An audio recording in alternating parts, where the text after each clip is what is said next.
मनुष्य के जीवन में जब तक अध्यात्म नहीं होता तो जानवर होता है। वो मनुष्य रूप में वो राक्षस होता है, वो जानवर होता है, क्योंकि उसको पता ही नहीं धर्म किसे कहते हैं। अध्यात्म का पता नहीं तो डर किसका उसको।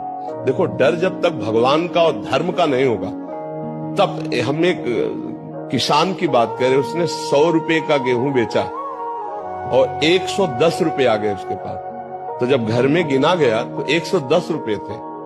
तो उस किसान ने पहले आज्ञा करी कि उसको जाओ पूरा रुपया दिखाओ कि 10 रुपया आपके एक्स्ट्रा है, ये लीजिए, तब हमारे घर में पानी पिया जाएगा, ऐसे नहीं पिया जाएगा। अब अगर आज का समय देखो तो दबा के रख लिया जाएगा कि 10 एक्स्ट्रा में आ गए, लेकिन वो 10 तुम्हारे लिए हानिकारक होंगे। तो आज का समाज चरित्र को बेच करके, धर्म को बेच करके वो धन की प्राप्ति चाहता है।